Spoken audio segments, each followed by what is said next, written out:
मुअज़्ज़ज़ हाज़रीन व सामीन इकराम,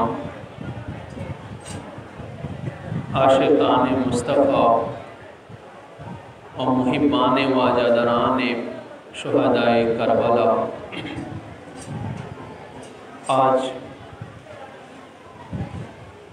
शरीदोय बिदारो बेदनादायो दशई मुहर्रमुल हरामेर সেই কিয়ামত রজনী, পবিত্র আশুরা পাকের রজনী, এমনকি 61 হিজরি এই রাতটাই ছিল খানদানে মুস্তাফা যিনারা কারবালার জমিনে অবস্থান করতেছেন, ইমাম আলী মাকাম মৌলা হুসাইন আলাইহিসসালাতু ওয়াসসালাম কারবালার জমিনে যারা শাহাদত বরণ করেছিলেন, তিনাদের হায়াতে পাকের শেষ রাত ছিল আজকের এই রাত। এই রাতকে বলা হয় কিয়ামত রজনী। কিয়ামত এই রাত্রিতেই হবে। কিয়ামত এটা দিনের বেলায় হবে না, জেনে রাখবেন, এটা রাতের বেলায় হবে। আর সেই রাতটা হলো এই রাত 10ই মুহররমের এই আশুরার এই রাতেই কিয়ামত সংঘটিত হবে। এই দুনিয়া প্রলয় হয়ে যাবে। আজকের এই রাত্রিতে ইমাম আলী মাকাম মৌলা হুসাইন আলাইহিসসালাতু ওয়াসসালাম ওনার বোন হযরত যায়নাব সালামুল্লাহি আলাইহা ওনার তাবুতে প্রবেশ করলেন। হযরত যায়নাব সালামুল্লাহি আলাইহা ভাইজান ইমাম আলী মাকামের দিকে এগিয়ে এসে ইমাম পাকের জুলফি মুবারক এবং গর্দান মুবারকে চুম্বন প্রদান করলেন এবং ইমাম আলী মাকামও ওনার এই বোন, ইমাম পাকের ছোট বোন ছিলেন। ওনার দুনো বোনই কারবালা ইমাম পাকের সাথে ছিলেন, হযরত যায়নাব এবং হযরত উম্মে কুলসুম। এই দুনো বোনই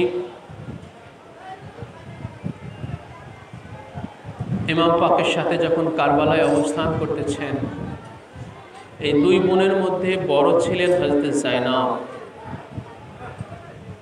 তো ইমাম আলী মাকাম যখন ওনার তাবুতে প্রবেশ করলেন, তখন ইমাম পাক ওনার বাজু ধরলেন, ওনার এই হাতের বাহু ধরলেন। হাতের বাহু ধরে উনি বাহুতে আদর করতে লাগলেন এবং চুম্বন করলেন। তখন ইমাম আলী মাকাম হযরতে যায়নাব সালামুল্লাহি আলাইহাকে জানতে চাইলেন যে, বোন যায়নাব, আজকে কি এমন হলো যে তুমি আমার জুলফিতে এবং আমার গলাতে তুমি চুম্বন করলে? তখন হয়তো যায়নাব সালামুল্লাহি আলাইহা বললেন যে, ভাইজান, আমি যখন ছোট ছিলাম তখন ওনার উমর মুবারক হয়তো তখন 5 থেকে 6 বছর ছিল। কারণ খাতুনে জান্নাত পাকে আতহার মা ফাতেমাতুজ জাহরা সালামুল্লাহি আলাইহা তিনি যখন বেসালেহা গ্রহণ করেছিলেন, তখন বড় শাহজাদা পাকের উমর মুবারক ছিল 8 বছর এবং ছোট শাহজাদা পাক ইমাম হুসাইন আলাইহিসসালাতু ওয়াসসালামের উমর মুবারক ছিল 7 বছর। আর ইমাম পাকেরও ছোট ছিলেন হযরত যায়নাব, ওনার উমর মুবারক হয়তো সর্বোচ্চ 6 বছর ছিল। তখন 6 বছরের বালিকা ছিলেন হযরতে যায়নাব। সেই সময় খাতুনে জান্নাত পাক ওনাকে এটা বলেছিলেন।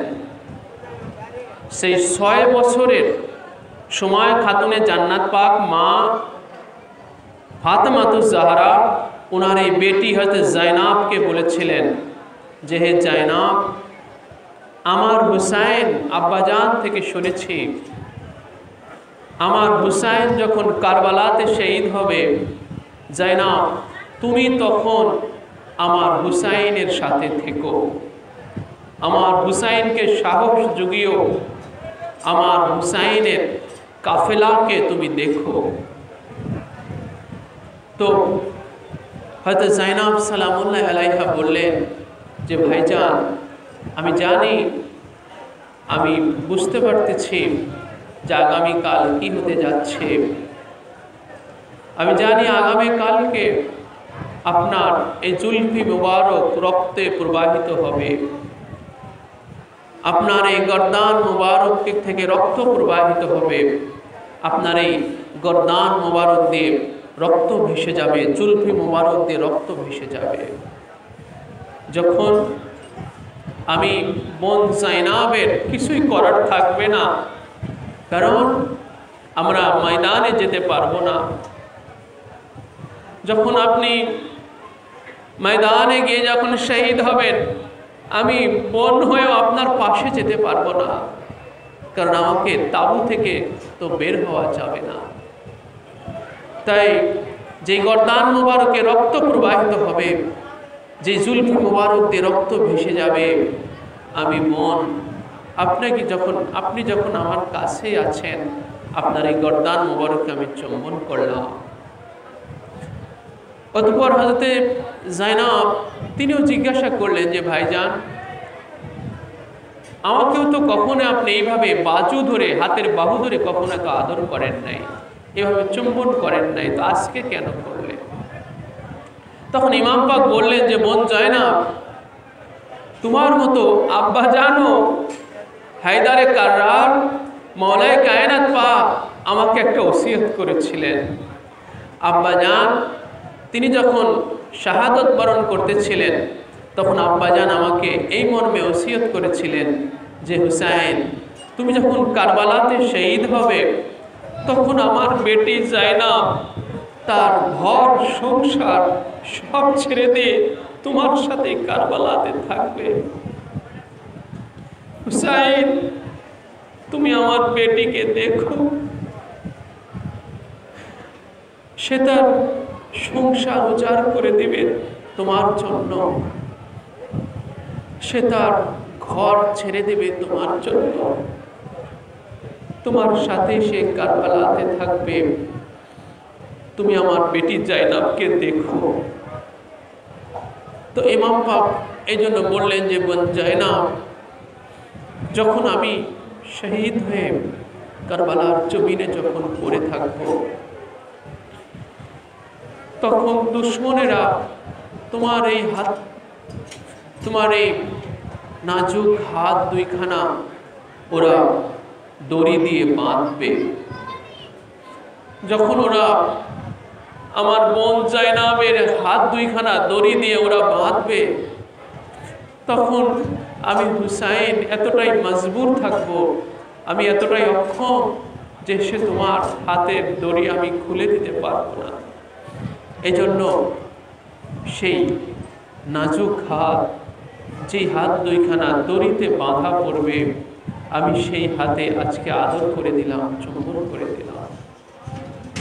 এভাবে এই আশুরা পাকের রাত্রিতে ভাই এবং বোনের মধ্যে এই আদবচারিতা হলো।